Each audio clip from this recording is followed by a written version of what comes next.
혹시 지금 자식들에게 모든 것을 내어주고 홀로 남겨진 듯한 외로움을 느끼고 계신가요? 내가 평생을 바쳐 키운 자식인데 이제 와서 짐이 된 걸까? 내 집, 내 돈은 다 어디로 가고 나는 왜 이리 서러운 신세가 되었는지. 오늘 제가 들려드릴 이야기는 한때 수많은 노인들의 슬픔을 위로하던 사회복지사가 정작 자신의 노후에 절망의 벼랑 끝에 섰던 이야기입니다. 하지만 그녀는 무너지지 않았습니다. 자식들의 눈치를 보는 대신 당당하게 자신의 삶을 선택하고 인생의 새로운 막을 연 김영수 할머니의 감동적인 실화입니다. 이야기는 한 통의 전화에서 시작됩니다. 엄마, 제 말 오해하지 말고 들어보세요. 요양원 알아보는 건 어떨까요? 제가 미리 몇 군데 알아봤는데 시설도 괜찮더라고요. 이 한마디가 영수 할머니의 인생을 송두리째 흔들어 놓았습니다. 과연 그녀는 왜 이런 절망적인 상황에 처하게 되었을까요? 그리고 이 모든 고난을 이겨내고 어떻게 당당한 노년을 되찾았을까요? 오늘 영상 끝까지 함께 해주시면 인생의 새로운 희망을 발견하실 수 있을 겁니다. 제 이름은 김영수. 올해 69세, 30년간 노인복지센터에서 일했습니다. 제 청춘을 바쳐 수많은 어르신들의 곁을 지켰지요. 명절이면 송편을 가져다 주는 할머니, 자식들 뒷바라지에 평생을 바쳤다며 눈물 짓는 할아버지, 그분들의 사연을 들으며 저는 제 노후는 절대 저렇게 되지 않겠다고 다짐했습니다. 김 선생, 나 같은 꼴 절대 당하지 마. 자식한테 돈 다 주고 나면 짐짝 취급당하는 거야. 그분들의 하소연을 들을 때마다 저는 수첩에 빨간 펜으로 적었습니다. 절대 자식에게 경제권 넘기지 말 것, 독립적인 공간 확보할 것, 내 노후는 내가 책임질 것. 하지만 정작 제 자신은 그 조언을 실천하지 못했습니다. 남들한테는 해줄 수 있는 말이었지만 제게는 너무 먼 이야기처럼 느껴졌습니다. 설마 내 자식들이 나한테 그러겠어? 그 아니란 생각이 제 삶의 가장 큰 실수였습니다. 두 아들과 한 명의 딸. 저는 자식들을 위해서라면 뭐든지 했습니다.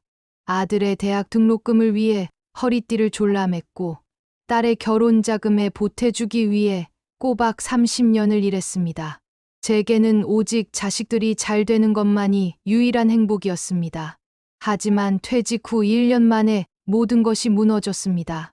심각한 퇴행성 관절염으로 양쪽 무릎에 인공관절 수술을 받게 된 것입니다. 혼자서는 화장실 가는 것조차 힘겨웠습니다. 그때 큰아들 민수가 제안했습니다. 엄마, 당분간 우리 집에서 지내세요. 혼자 지내시기 힘드실 텐데요. 처음엔 너무나도 고마웠습니다. 하지만 며칠이 지나지 않아 저는 엄마가 아닌 불편한 손님이 되어 있었습니다. 남의 집에서 짐이 된 엄마의 서러움. 며느리가 전화를 하는 모습. 영숙은 방문 너머로 듣는다. 고개를 숙이고 쓸쓸하게 밥을 먹는 모습. 아들 집에 머문 지 2주가 되었을 때 저는 며느리 미영의 전화 통화를 우연히 듣게 되었습니다. 엄마, 나 진짜 답답해서 못 살겠어. 어머님 오시고 난 뒤로 집안 분위기가 완전히 바뀌었어. 애들도 친구도 못 데려오고. 아니, 나도 처음엔 그랬는데 요즘 요양원 알아보고 있어. 300만 원이면 좋은데 들어갈 수 있대. 어차피 재활 끝나면 가셔야 할 텐데 조금 일찍 가시는 게 낫지 않을까 싶어.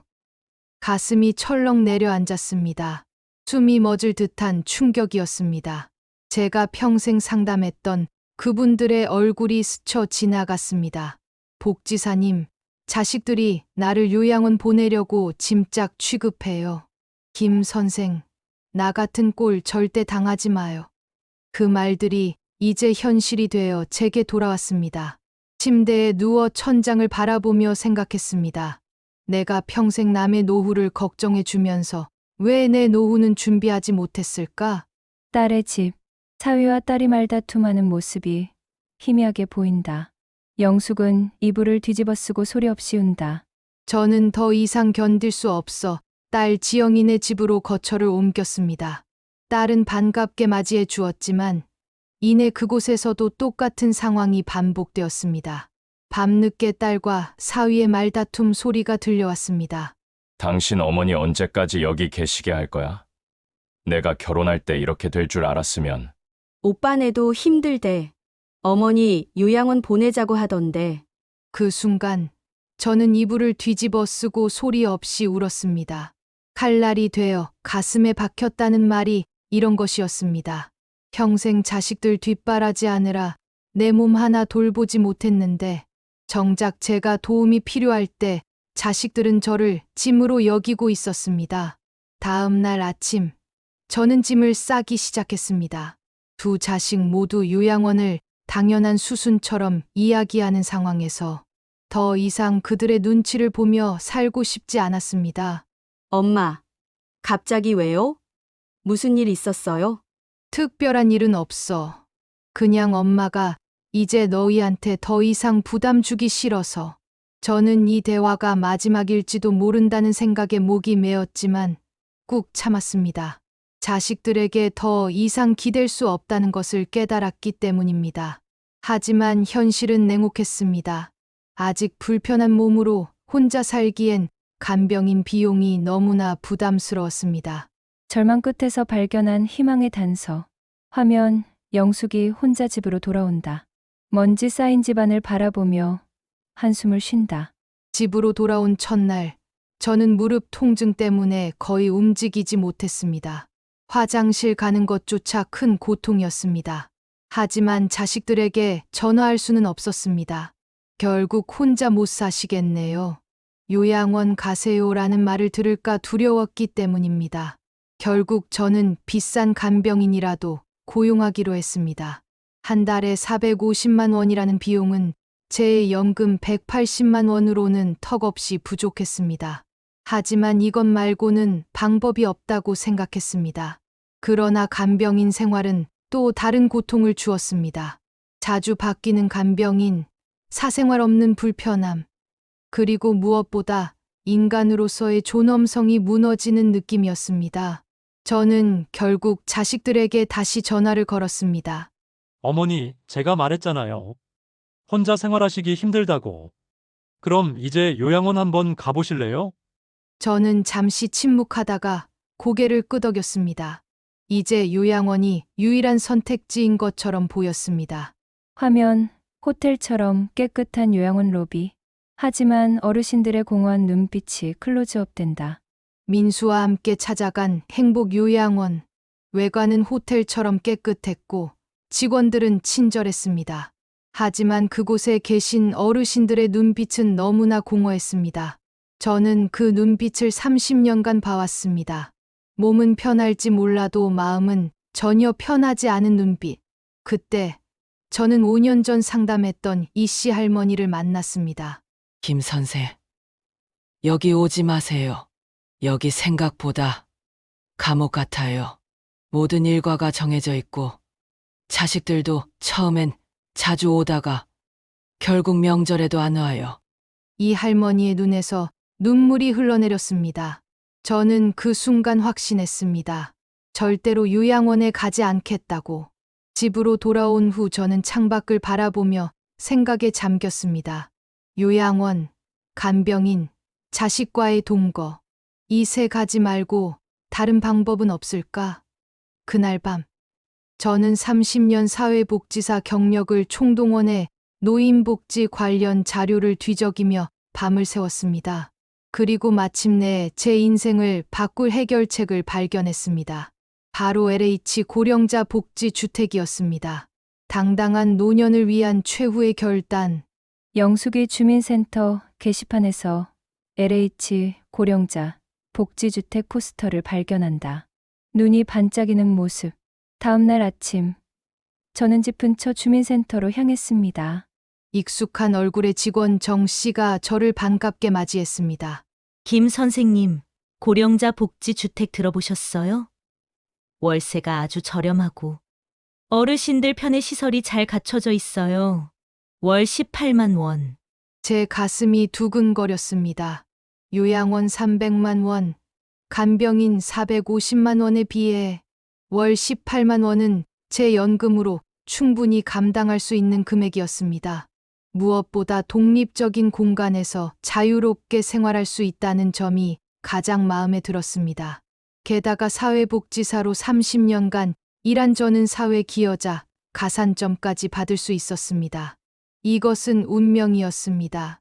저는 그 자리에서 바로 신청서를 작성했습니다. 하지만 한 가지 큰 문제가 남아 있었습니다.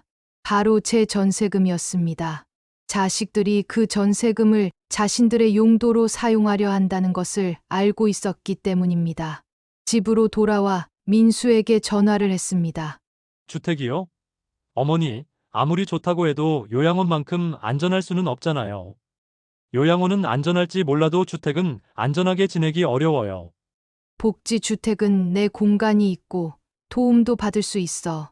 게다가 월 18만 원이면 내 연금으로 충분해. 어머니, 그것보다는 혹시 요양원 비용으로 쓰시는 게 어떨까요? 아니면 저희가 관리해 드릴게요. 결국 자식들의 속내는 제 전세금을 탐내는 것이었습니다.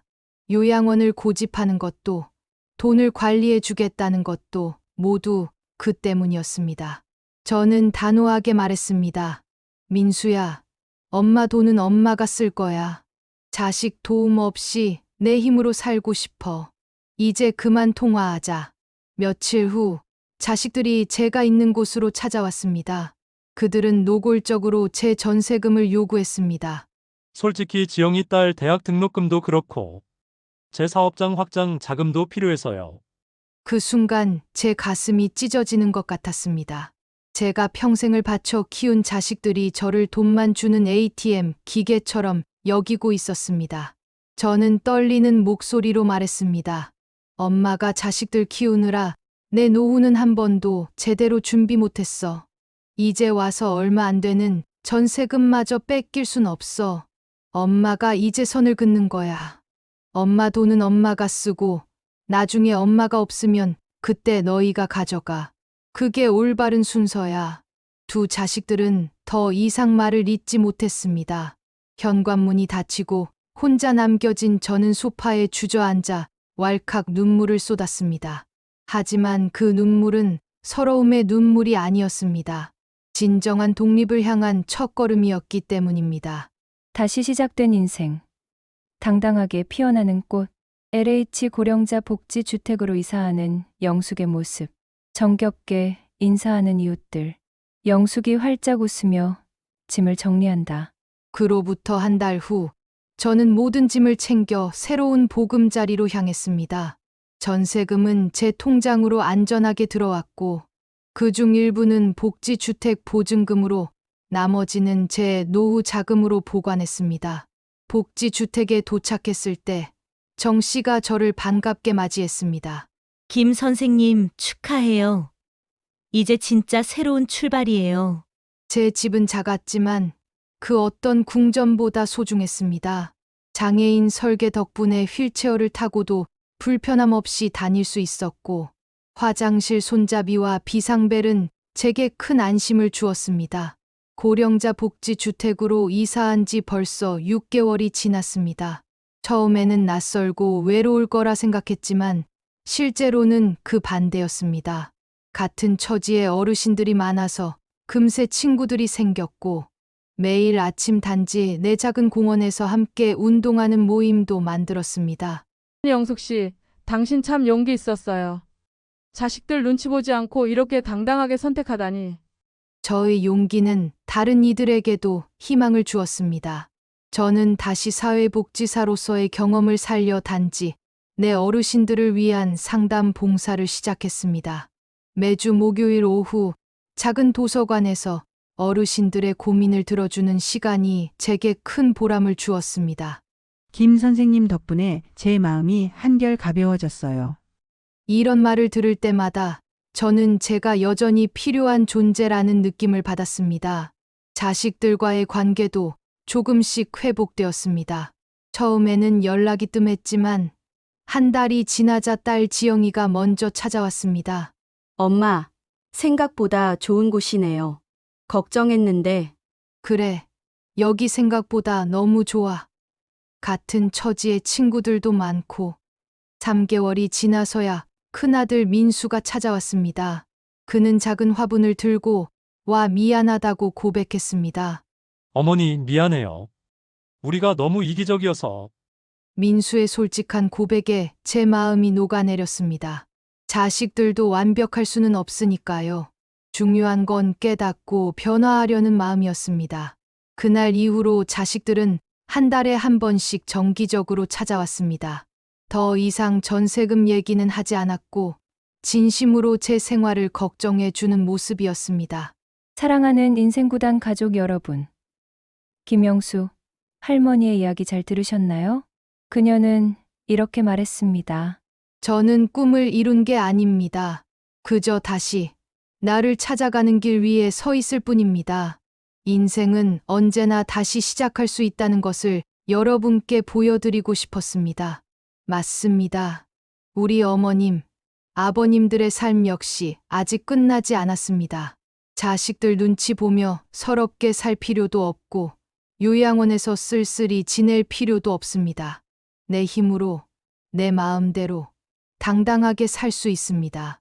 이제는 우리가 우리 자신의 삶을 책임져야 합니다. 우리 인생구단은 항상 여러분의 도전을 응원합니다.